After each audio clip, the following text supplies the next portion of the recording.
come on, come on, come on. Oh, hope you like singing soprano, you bitch. So it's that time of year when everyone burns all of their money in sacrifice to the Steam summer sale gods and amazing games become available for incredibly cheap.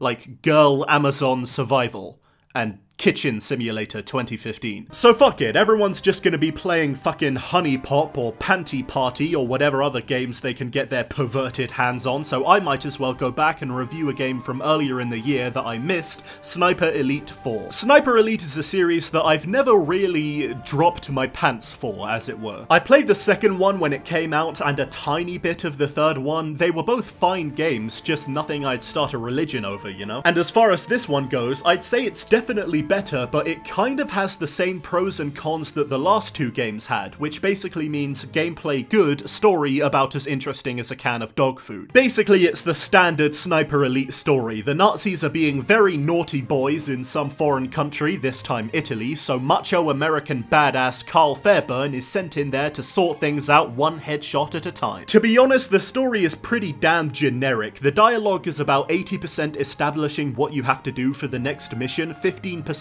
character building, and 5% Carl looking unimpressed. No, wait, that's all the time. And to be honest, even when there is character building, it's not exactly Shakespeare level stuff. I mean, there are some interesting moments here and there, but mostly it all just sort of feels like the standard I'm sad 'cause war stuff. So yeah, honestly not great stuff when it comes to the story, but really that's never the focus of these games. What we're really all here to see is some good old-fashioned murder just like Mama used to make. My mum was a serial killer. So naturally, the gameplay in Sniper Elite 4 includes a lot of sniping, but there is actually a lot more to it than just that. In the campaign, the missions work like this. You're dropped into an absolutely huge map with a list of objectives, like kill Nazis, gather intel, get milk, eggs, cat food, this is the wrong list, and you're free to explore the map and complete the objectives in whatever order you like. It's actually a lot of fun doing these missions. The levels are all huge and very well designed, and they all feel pretty different from one another, not just in how they look, but in how they're laid out. And I absolutely love how the game truly lets you approach your objectives however you want. Like, say you got some big bad Nazi to kill, maybe you could find a vantage point and snipe him from afar, maybe you could try to stealth your way towards him and take him out quietly, or maybe you could just run in there guns blazing and die instantly because you can take about as many bullets as a piece of wet toast. And the sniping works really well. It'll be more realistic the higher your difficulty is, but I just played on normal, so basically if I just held my breath I could never miss.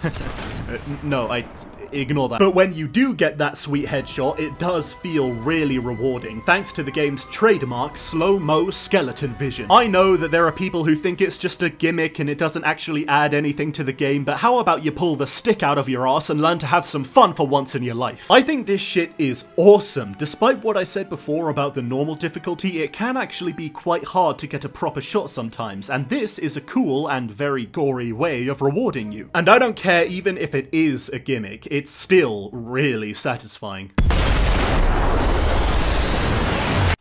Yeah, I personally think the gameplay in the single-player campaign is the best part of the whole thing, and it might just be enough to sell the game to you on its own. However, the campaign isn't the only thing this game has to offer. There's also the multiplayer and co-op modes. The multiplayer is generally pretty good. I will be honest, it's not really the kind of thing that I personally look for in a multiplayer experience, but I can definitely see the appeal. You got your standard game modes like the team deathmatch and the free-for-all, but you also have game modes that take better advantage of the sniping, like Distance King, where you have to try and take out your enemies from as far away as possible, which is actually a pretty cool idea.